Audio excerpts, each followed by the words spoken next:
What Nerdigans? This is the one and only Packer Girl 89 of Nerdigans. I get today's Manga Nerdigan live reaction video is going to be for Hajime no Ippo chapters 1486 through 1488. But before I get into this recap and live reaction, we are at war with YouTube's algorithm, and it is slowly but surely killing my channel. And in order to defeat this algorithmic beast, we need you to please hit that like, share, and subscribe buttons. And because, of course, this channel, let alone this video, are not sponsored. If you love what we're doing and want to help keep me, my adorable Will Bubba Kitty, who's somewhere around here, and this operation literally alive and kicking, so we could keep bringing you more anime and manga content, whether it be news, analysis, or live reactions like this one, feel free to hit up our Cash App and PayPal. Links are in the description box below, as well as the link to our Patreon where we are doing our anime live reaction content, because unlike YouTube, where we constantly have to worry about getting a copyright strike for showing anything on the screen, well, Patreon, we don't have to worry about that. So we can have our full setup of the anime and manga side by side and have the audio to boot, which is not only great for busting a botch localization or two, but it's great for when we cover anime original content like, say, Dragon Ball Daima, which we cover in both the sub and the dub. And the more views and subscribers we get on Patreon, the more anime we'll cover. And hell, if you're a $10 patron, you get to choose the series we cover as well. And there's a stacked winter anime season coming to a close and more on the way. So please check out our Patreon. The link is in the description box below. So last chapter of Hajime no Ippo, we found out that Mashiba he's avoided death. He is okay. It's just a matter of recovery now. But will he return to the ring? I don't think so. I think he's done. But also, Ricardo has arrived in Japan, and he had a run-in with Sendo, and whoa, Sendo was ready. He was ready to beat his ass. But let's get into chapter 1486 first, see what's in store for us today. And this chapter is titled The Ideal Style. What's up with all these people? There's some famous artist here or something? Nah, I think they're shooting a movie. Nah, man, that's the legendary champion there. Legendary? Mm-hmm. Ooh, it's a huge honor for Ricardo to use our gym. The levels are too different, so none of my I fucked this up. I'm sorry. It's the cons I've been. The levels are too different, so none of my fighters can spar him. But still, look at all their faces. Just being in the same room as him is enough to get you fired up. Well, there's only one guy not feeling the same. He's obviously not happy about this. Ooh. Stop! You don't need to get serious. This is just a maintenance check. I met Tigre in the morning by the castle. What? He was ready. Yeah, he was ready is right. I see, so that's why you're so fired up. Oh, I fucked this up. I see, so that's why you're fired up. Just make sure you don't get injured. Next, please and thank you. Finally, my turn. Oi! No headgear. He's going in without headgear. No headgear? You're not wearing any. I'm his third. After 2 opponents, he must be tired. Plus, there's his weight control. And on top of that, no headgear? He's looking down on me too much. Let's begin. This gonna be okay? I'm excited. Good grief! Ichiro Miyata, he's ranked number 5 in the WBA and WBC. It wouldn't be strange for him to challenge us sometime soon. Well then. Ricardo made the first move. Oh, he dodged! Yeah! So fast! Go Miyata! Ooh! Whoa! Ooh! They're putting up a good fight. These punches look beautiful too. Oh my god. Ooh! Did Ricardo get a hit? Whoa, the hell was that? Is this a world title match? And they're acting like it's no big deal. So there were still fighters of this caliber among Japan's featherweights. Yep. Wait. Hold on a sec. I love that Ippo's there, and I love that Sendo's there, but it's like, bro, how is Miyata just not on your radar? How? You survived, but he still managed to land one. Of course he did. All right, then. Time to go up a gear. Woo! He got even faster! Oh, and Miyata got beat. Ooh. As soon as I thought he was going to, oh my god, fuck this up. As soon as I thought he was about to throw a punch, his fist was already right in front of me. Already. Woo, strike first, strike at the same time, and then strike after. He doesn't let his opponent do anything. Damn it all, this is basically my ideal style. My ideal style! The fist he's been pursuing all his life is now right in his face. Dude! All right, let's get to 1487 here. Miyata thrust in front of his ideal. He's closing in on the key behind Ricardo's strength. And this chapter is titled Observing Eye. How did the tallest peak in the world taste? Bitter. He's trying to savor it. Your speed is faster, but Sendo's punches are stronger. But the reason Ricardo is so much better, do you really get it? It should go without saying that Ricardo is overqualified as a fighter, but he doesn't make that obvious. The source of the issue here is high-speed acceleration combined with high-speed braking. He uses no superfluous power and has complete control. He's constantly both attacking and defending. He always does just the right thing at just the right time with just the right amount of energy. In other words, he's looking down on me. Listen to me. That man, he knows exactly what's needed, what's going on, what will trouble his opponent the most. His ascertainment is first rate. In other words, his eyes are always observing. Oh, I love this with his eyes. This is beautiful. Even now, he's watching and he's thinking. Damn, Morikawa, I love this art. Miyata-san, what should we do? Do you want to continue? We can end it early, is what they want me to tell you. Are you joking? Not yet. I haven't tasted it thoroughly enough yet. That is our response to them. Complete control, huh?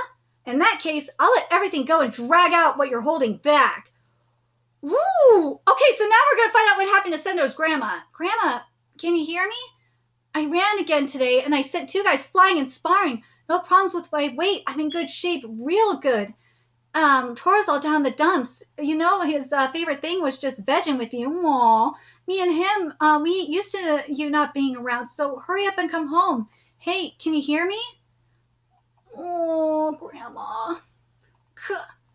Oh, and it's the kitty that's sad. Oh, the kitty's so depressed. He got me before I could throw. Even though I was trying to set the pace, he got there first. This isn't just a difference in skill level. I'm feeling uneasy. I can feel something's off. His observing eye. Ooh, that observing eye is sick. He made him fall back. Makes sense. I mean the intimidation.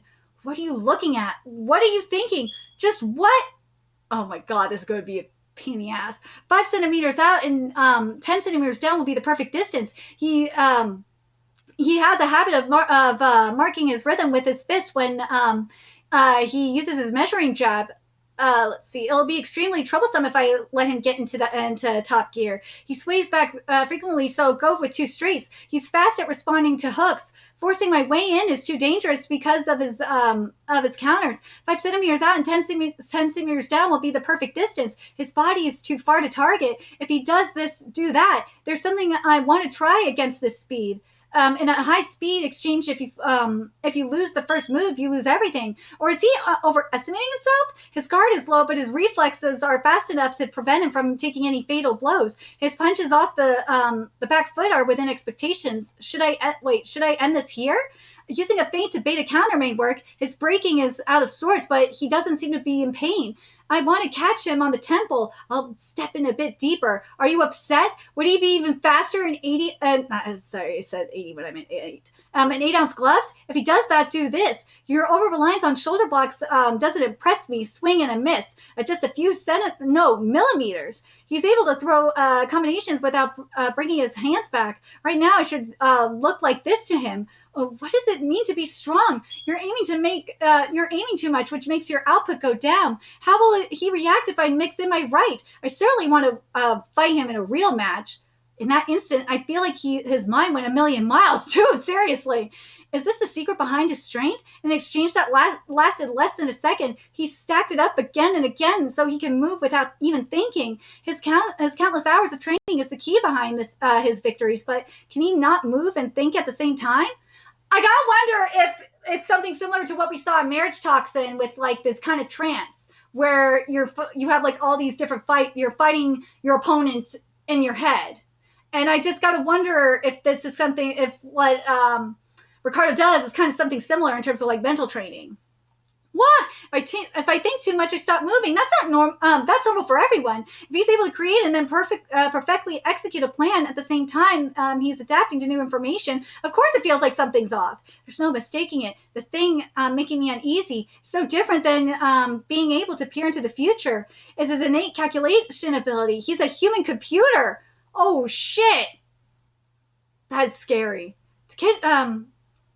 To Takeshi-san. Oh my God, Takeshi-kan. There we go. Takeshi-kan, so you're here. You came all this way, but she's sleeping. That's fine. I came to change her flowers anyway. Thanks. Have you heard anything from the doctor? Any news on her condition? Seems like she fainted because of something with her blood pressure. It's just what? When Grandma does wake up, he said, she ain't got long. Oh, she raised me all by herself. She was always there for me, always on my side. If Grandma hadn't have been there, I might have become a real monster. I gotta pay her back. I gotta show her she raised me right. Thanks to her, I became the strong man I am today. I'm bringing that belt to her bedside for sure. Oh, Grandma. Raining again? We won't be able to take the bit out. I think it's supposed to be the boat. Take the boat out tomorrow either. Some rain here and there is fine, but isn't this overkill? Too much of a good thing and all. It'd be nice if I knew for certain when it'd stop. It gets depressing. And yet, there's someone who seems even more depressed. Miyata is learning, Sendo is vowing, Ippo is lamenting. All right, well, let's get to 1488 and see what's in store for us here for this last chapter of our live reaction. Ladies and gentlemen, we will now commence the press conference for the WBA Featherweight World Title match. Ricardo, who even Miyata couldn't get close to, and Sendo, who vowed to his grandma in the hospital that he would win, now at the press conference the day before the world title match. Just what will happen between these two? For starters, as we have just finished the public weigh-in, we are pleased to announce that both fighters have passed, and this chapter is titled The Best Condition. Yeah, the WBA Featherweight World Title match. Champion Ricardo Martinez and challenger Sendo Takeshi. Let's go. Sorry I'm late. You're right on time. It just started. There's so many reporters. It's Ricardo-san. Isn't it a bit rude to Sendo-kan getting all excited over his opponent like that? But he's a living legend. Obviously, I want Sendo-san to win. Obviously, Miyata-kan, you came too. I'm also here. He's way too excited. I heard you sparred with Ricardo-san. Looking at your face, he must have hit you a lot. But when I sparred with him, he knocked me unconscious. So I guess that's the world champion for. Can I say something? Yes? Shut up. This is your second time in Japan, right? What's your impression of this country? I didn't come here for sightseeing, so a question like that is a bit difficult. That said, I did see Osaka Castle and its unparalleled beauty. I found it quite extraordinary. Almost every city in Japan has a castle. Huh, that certainly interests me. Even though it's the day before their match, I'm not getting that usual feeling of nervousness like always. Speaking of impressions, your challengers this time. What's your impression of Sendo Takeshi, and what kind of match should we expect? I remember back before his match with Dadi-san, it'd be best not to expect anything of him. He said it so bluntly. What about this time? Ooh! Can I expect something from you? Ricardo, you ass! Dude, Sendo's like, you motherfucker. I see. So it'll be that kind of match. I love it. I'm gonna go eat. Meet me at the gym in an hour and a half. Is that really okay? It's the day before the match. I feel like you should be resting at home or working on your focus or something. It's fine. I did what I gotta do. Now what's left is to get in the ring. Besides, ain't nobody home anyway. Yeah. Well, he's gotta take care of the kitty. But still. We got WBA Featherweight World Title match. King versus Tiger. WBA Featherweight number 1, Sendo Takeshi. Naniwa Kentokai, yeah!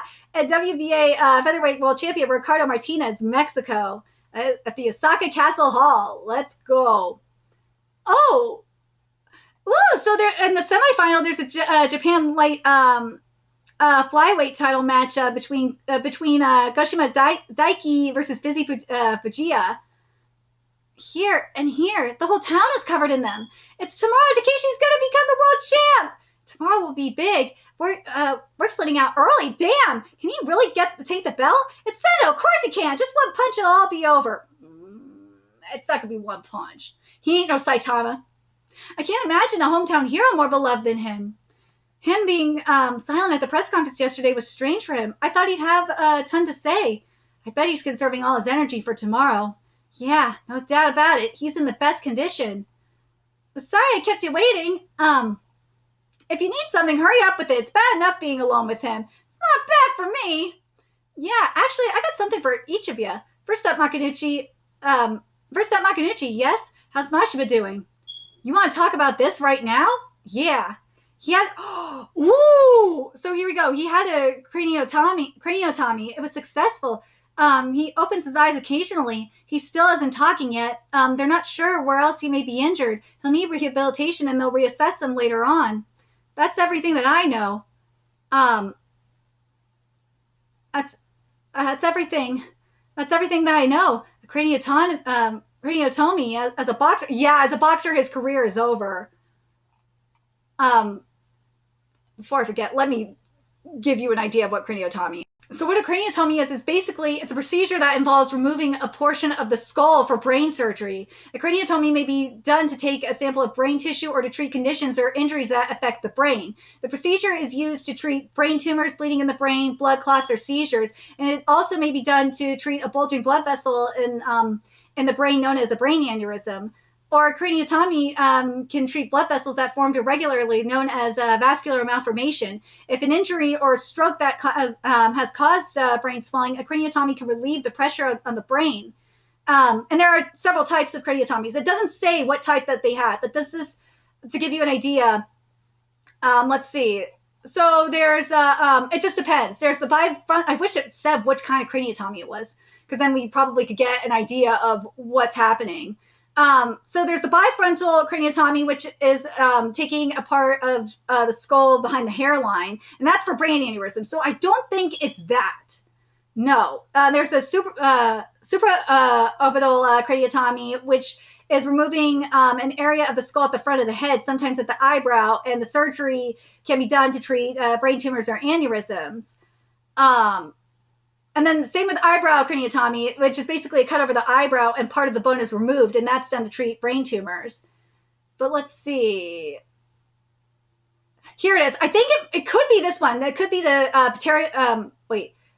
paternal craniotomy, because what it is it can be done to treat aneurysms, and it's the skull on the side of the head for this one. It can treat aneurysms, brain tumors, blood clots, epilepsy, and intravenous malformations. And sometimes a petrioral keyhole craniotomy is done, which removes a smaller area of the skull. So that could be it, because I think there had to be like a brain bleed or something.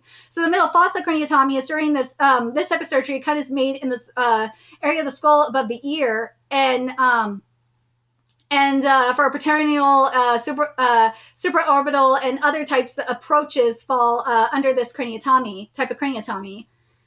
And then for the keyhole one here, this is the retrosigmoid keyhole craniotomy, is a small hole that is cut in the skull behind the ear. And this type of surgery may be used to treat aneurysms or non-cancerous tumor on the nerve leading from the inner ear to the brain. And this type of tumor is known as an acoustic neuroma or vestibular schwannoma. I don't think it's that one, no. So for the, where's this one? I think this is the one that he got, though, which is the suboccipital craniotomy, which is basically a surgeon removes a piece of the base of the skull and the lower back of the head. And this type of craniotomy is done to treat a condition where brain tissue extends into the spinal canal, known as Chiari malformation. It could also treat brain tumors, aneurysms, cavernous malformations, and trivenous malformations. I think this is the one, because it goes to the reason why I think it's this one is because of, remember, they were saying at the hospital that there was some spinal damage too. So that, to me, that would make the most sense for, I think he got a sub-occipital craniotomy. And for the far lateral approach is basically, there's, for the surgery, part of the skull behind the ear is removed, and the surgeon uses a thin, flexible tube known as an endoscope to remove a tumor. But here's what it says what craniotomies are used for. So they're the most common surgeries used to remove brain tumors, or removing a piece of skull during a craniotomy gives the surgeon, Oh, here it is. This is the, not that, we don't need the tumor one. It's this one. A craniotomy also may be done if there is bleeding in the brain, known as hemorrhaging, or if blood clots in the brain need to be removed. A bulging blood vessel known as a brain aneurysm can be repaired during a craniotomy. And a craniotomy also can be done to treat an irregular blood vessel formation known as a vascular malformation. If an injury or stroke has caused brain swelling, a craniotomy can relieve the pressure on the brain. So yeah, that's obviously why you got it. But here's the risk for this, is that it includes general, and this is why he's done. There's no way that Mashiba's coming back. It's because there's changes in, risks may include changes in the shape of the skull, numbness, change in smell or vision, pain while chewing, infection, bleeding or blood clots, changes in blood pressure, seizures, weakness and trouble with balance or coordination. That right there. Weakness and trouble with balance or coordination, and trouble with thinking skills, including memory loss. Yeah. Stroke, excess flood in the brain or swelling. And then there's this too, a leak in the fluid that surrounds the brain and spinal cord, known as cerebrospinal fluid leak. And rarely a craniotomy can lead to coma or death. That's a rare thing. But yeah, based on like the risks that come with this, yeah, there's no way in hell that Mashiba's coming back into the ring. No way. Because you have, obviously there's the seizures and stuff like that too. But the weakness and trouble with balance or coordination, and between that, the trouble with thinking skills, including memory loss, and also the leak in the fluid that surrounds the brain and spinal cord, known as a cerebrospinal fluid leak. Those are the reasons why he's definitely done. There's no way he's coming back. I wish we knew what they were specific. I wish Morikawa would have been more specific on the type of craniotomy that was done. But based on what we're seeing here, it seems like it's good. It's more than likely the occipital craniotomy. But let me know what you guys think. I'll put the link to about craniotomies in the description box. But yeah, like Miata said, a craniotomy as a boxer's career is over. Well, that's good. That's good. I'm glad he's still breathing. That guy got in the ring ready to die. Fucking awesome. I gotta do that too. Now you, what is it? That mug, did Ricardo do all that? I was his tune-up partner for 3 days, but this one here got knocked unconscious by him. So for real, what you think? What do I think? You sparred with both of us, didn't ya? So can I win? Speaking frankly, as of right now, the only one in the world who possibly could is you! Is he talking about Sendo or is he talking about Ippo? But I think he's talking. I think if anyone could beat him, it's gonna be Ippo. I mean, when Ippo's trained up a little bit, when he's back in full condition and all that. But I don't think Sendo's gonna beat Ricardo as much as I want him to. I don't think he's going to. What Rory was trying to get him to do, or was trying to inspire Ippo to get back in the ring and trying to help Ricardo find, his love for boxing all over again. And Sendo is going to be is going to continue that mission. But let me know your guys' thoughts in the comment section below, what you guys think. Mashiba's career is done. This is sad. But something that I was thinking a while ago is, damn it, stupid hair, I was thinking that Mashiba might be the key for the final piece for Ippo getting into the ring. And I think this time it'd be like, Mashiba would tell Ippo, look, dude, do it for both of us. Stop lying to yourself. Go and get that championship for both of us. Since I can't do it, you need to do it for me. That kind of thing. I think Mashiba will be that final push. But does this mean Ippo is going to... I still think Kumi's going to break up with Ippo.